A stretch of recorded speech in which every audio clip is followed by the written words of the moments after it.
So there is a very dark side of Mormon history that is known as the Nauvoo Abortions. There are rumors that a man named John C. Bennett was Joseph Smith's personal abortionist. But what is the evidence for this? First, let's ask the question, who was John C. Bennett? Bennett lived in the Nauvoo house, where, I'm sad to say, is where many of Joseph Smith's wives stayed at some point during their marriage. A Mr. K said that all decent people in Nauvoo regarded Bennett as a perfect scoundrel. Mr. Webb said that he was a small, villainous-looking man. He said that he hated him from sight, and that ambition and women filled his soul. And Mrs. Sarah Pratt said, he was full of low, cunning licentiousness. And from Governor Ford, we have this. Who was Dr. Bennett? In the opinion of Governor Ford, he was the greatest scamp in the West. In his own conceit, he was, if second to anybody, so only to Napoleon the Great. He was a physician, had some military knowledge picked up God knows where, a towering ambition, and a very keen sense of female beauty.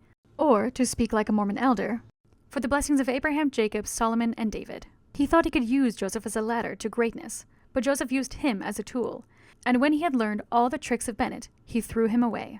So what is the evidence that John C. Bennett was an abortionist? From Wilhelmville, we get this account. Several well-informed witnesses tell me that he used to promise abortion to those females that objected to the blessings of Abraham on the ground of fear of the consequences. I heard him preach against the Gentiles, said a lady of 88 years old to me. He seemed raving mad. I said the fellow is a devil, but my friends warned me not to talk like that of the best friend of the prophet. On August 31st of 1842, a woman named Zariah N. Goddard gave her testimony concerning Bennett. Mrs. Pratt stated to me that Dr. Bennett told her that he could cause abortion with perfect safety to the mother at any stage of the pregnancy, and that he had frequently destroyed and removed infants before their time to prevent exposure of the parties, and that he had instruments for that purpose, etc. Another testimony was published in 1886 by a Mrs. H., in which she stated, many little bodies of newborn children floated down the Mississippi. Perhaps the most noteworthy testimony comes from the prophet's own brother, Hiram Smith. In 1842, Hiram Smith signed an affidavit. 2 copies of this affidavit were published. One was published on July 27th in The Wasp Extra. The other was published in the History of the Church, Volume 5. Hiram professed that John C. Bennett taught that it was perfectly right to have illicit intercourse with females providing no one knew. I mean, according to Joseph Smith's teachings, he's not that far off. Hiram also said that Bennett would give them, the women, medicine to produce abortions, provided they should become pregnant. Even William Law of the First Presidency signed an affidavit on March 30th of 1887, in which he was asked, did you ever hear of abortion being practiced in Nauvoo?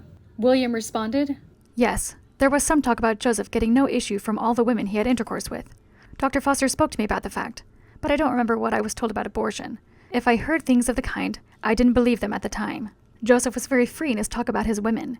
He told me one day of a certain girl and remarked that she had given him more pleasure than any girl he had ever enjoyed. I told him it was horrible to talk like this. Other historians like Fawn Brody confirm that John C. Bennett was 100% an abortionist. In her own words, she said, there can be no doubt that Bennett was an abortionist. But are there testimonies that tell us that Bennett was performing abortions for the prophet Joseph Smith? From the list that I gave earlier, Governor Ford said that Bennett also practiced abortion for the prophet. Sarah Pratt's testimony, published in 1886, gives us the clearest picture. You hear often that Joseph had no polygamous offspring. The reason of this is very simple. Abortion was practiced on a large scale in Nauvoo. Dr. John C. Bennett, the evil genius of Joseph, brought this abomination into a scientific system. He showed to my husband and me the instruments with which he used to operate for Joseph. There was a house in Nauvoo right across the flat, about 1.5 miles from the town, a kind of hospital. They sent the women there when they showed signs of celestial consequences. Abortion was practiced regularly in this house. During another interview with Sarah Pratt, she tells us of an interaction she had with Bennett one day. Bennett wanted me to return to him a book I had borrowed from him. It was a so-called doctor book. I had a rapidly growing little family and wanted to inform myself about certain matters in regards to babies, etc. This explains my having borrowed the book. While giving Bennett his book, I observed that he held something in the left sleeve of his coat. Bennett smiled and said, oh, a little job for Joseph. One of his women is in trouble. Saying this, he took the thing out of his left sleeve. It was a pretty long instrument of a kind I had never seen before. It seemed to be of steel and was crooked at one end. I heard afterwards that the operation had been performed, that the woman was very sick, and that Joseph was very much afraid that she might die, but she recovered. While it seems that only the testimonies of Governor Ford and Sarah Pratt point specifically to Dr. Bennett performing abortions for Joseph Smith, it seems that we can't rule this option out completely when discussing Joseph Smith's lack of polygamous offspring. Otherwise, who was Bennett performing these large-scale abortions for? And for what purpose?